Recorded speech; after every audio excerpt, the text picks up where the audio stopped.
नमस्कार, मी स्वातीज रेसिपीजमध्ये तुम्हा सर्वांचं खूप खूप खूप मनापासून स्वागत। आज आपण एक नाश्त्याचा प्रकार पाहतोय, तो म्हणजे पोहे। हो, पण हे पोहे नेहमीचे नाही आहेत बरं। जे आपण रेग्युलर पोहा बनवतो तो हा पोहा नाही, हा रेड पोहा म्हणून येतो बघा।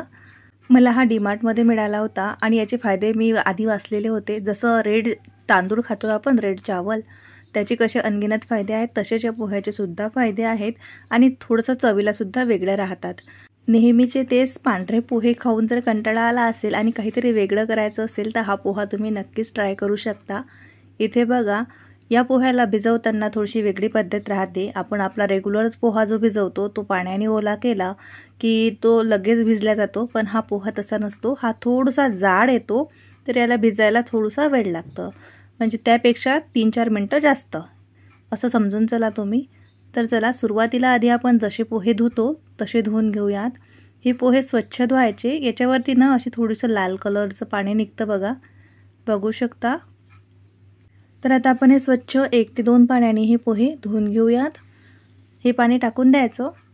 आता याच्यावरती भिजायसाठी आपल्याला पाणी घालावं लागेल, कारण आपण रेग्युलर पोहा जो करतो तो असा धुतला की लगेच भिजला जातो, पण हा पोहा तसा नाही आहे, थोडासा जाड असतो मी आधी सांगितल्याप्रमाणे।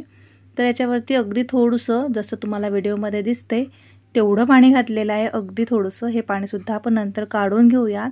तर 2 मिनिटं आपण आता याला बाजूला ठेवूयात, म्हणजे पोहे भिजायला थोडासा वेळ लागेल।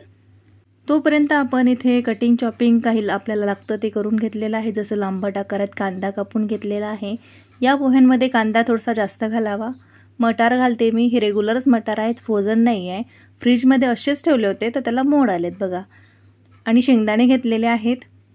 इकडे बघा, हे होईपर्यंत आपला पोहासुद्धा व्यवस्थित भिजलेला आहे। तर आता जे हे एक्स्ट्रा पाणी आहे ते काढून घेऊयात। आणि कढईमध्ये मी तेल गरम करून घेतलं होतं। याच्यामध्ये हिंग जरूर घालावं। तुम्ही रेग्युलर पोह्यांमध्ये हिंग घालत नाही माहिती आहे मला, पण या पोह्यांमध्ये हिंग जरूर घाला। खूप छान हिंगाचा तडका बसतो या पोह्याला आणि चव मस्त लागते। मोहरी घातलेली आहे। कढीपत्त्याची काही पानं घालूयात। पोहे म्हटलं की सर्वांना कंटाळा येतो, मुलंसुद्धा नाक मुरडतात, तर मग असे जर पोहे त्यांना भेटले ना, रेड पोहा, तर ते सुद्धा अगदी कुतूहलाने आणि नवलाईने खातील, त्यांनासुद्धा आवडतील, पाहुणेसुद्धा खुश होतील। तुम्ही एकदा नक्की बनवा जर तुम्हाला हे पोहे मिळाले तर। शेंगदाणे आपण याच्यावरती भाजून घेऊयात। आता जी कांदा आणि हिरवी मिरची घेतली होती ती परतून घ्यायचं आहे आपल्याला। कांदा छान असा लांबट आकारात कट केला ना की पोह्यांमध्ये तो छान असा उठून दिसतो। सर्वच जिन्नस तेलावरती छान असं परतून घेऊयात। हे पोहे तुम्ही नाश्त्याला बनवू शकता किंवा मुलांच्या टिफिनला सुद्धा देऊ शकता। एखादा नाश्त्याचा डब्बा द्यावा लागतो मुलांना, एक भाजी पोळीचा आणि एका नाश्त्याचा, असं आमच्याकडे आहे। माझ्या मुलांना द्यावं लागतं।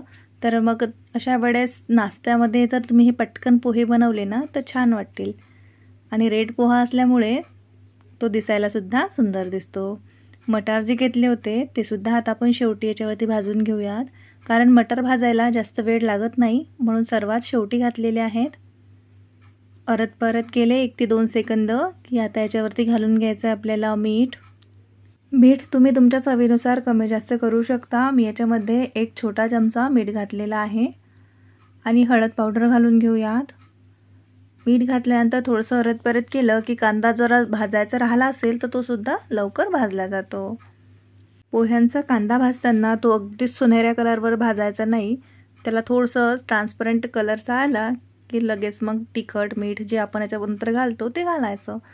तर हळद घालून घेऊयात। लाल तिखट पोह्यांमध्ये जात नाही, अगदी थोडंसं जातं बस, किंचित, फक्त कलरसाठी, कारण हिरवी मिरची घातलेली आहे। तसे पांढरे पोहे जे करतो आपण ते छान असे पिवळसर दिसतात बघा, हळद आणि हिरवी मिरची वापरलेली असते त्यामध्ये। पण ही पोहेच मुळातच लाल असल्यामुळे, रेड पोहा असल्यामुळे हा लालच दिसतो। तर साखर घालून घेतलेली आहे, 1 चमचा साखर जरूर घाला। आणि ते पोहे बघा काय मस्त एकन दाना असा मोकळा भिजलेला आहे पोह्यांचा। अजिबातही गाठा वगैरे झालेला नाही आहे। भिजवताना मी जे तुम्हाला टिप्स सांगितल्या त्यानुसार भिजवा, व्यवस्थित पोहे भिजले जातील। आणि हे पोहे फुगतात बरं का, बघा आपण घेतले होते तेव्हा कमी होते आणि हे भिजल्यानंतर फुगतात, तर हे थोडे जास्त क्वांटिटीमध्ये होतात। तर मग आधीच तुम्हाला जेवढे लागतात त्या हिशोबाने घ्यावे। मिक्स करून घेतलेला आहे, मस्तच. Wow, perfect. तर आता याला आपण 1 ते 2 सेकंद असं झाकण ठेवून याची वाफ काढून घेऊयात. म्हणजे वाफ काढल्याने काय होते, पोहे खूप सॉफ्ट बनतात आणि तोंडात टाकताच विरघळतात. नाहीतर कधी काय होते, पोहा वाकस होतो, कोरडा लागतो, घशामध्ये अडकतो. तर असं काहीच होणार नाही आहे. 2 मिनिटाची वाफ जरूर काढा. वाफ काढणे म्हणजे गॅसची फ्लेम अगदी मंद करणे आणि त्याच्यावरती झाकण ठेवणे. म्हणजे झाकणाला जे स्टीम तयार होतं ते पाणी त्याच्यामध्ये पडतं, त्याने आणखी आपला पोहा सॉफ्ट होतो. छोट्या छोट्या टिप्स असतात, त्यामुळे तुमच्यासोबत सगळ्या शेअर केलेल्या आहेत. तर तुम्ही या पद्धतीने रेड पोहा एकदा नक्की बनवा. सर्वांना खूप आवडेल. बुंदी वगैरे घालून आपण गार्निश करतोय. गार्निशिंग तुम्ही तुमच्या आवडीनुसार करू शकता. तुम्ही याच्यावरती बारीक शेव घालू शकता. काही जणांना खोबऱ्याचा किस आवडतो पोह्यांवरती, तर तुम्ही तो सुद्धा घालू शकता. लिंबू द्यायचं सोबत. मस्तच. सकाळचा नाश्ता असो किंवा घाई गडबडीत पाहुणे आले तर त्यांच्यासाठी काही बनवायचं असो, तरीसुद्धा अप्रतिम हा रेड पोहा पर्याय आहे. एकदा नक्की बनवा आणि बनवल्यानंतर तुमचे अनुभव माझ्यासोबत जरूर शेअर करा.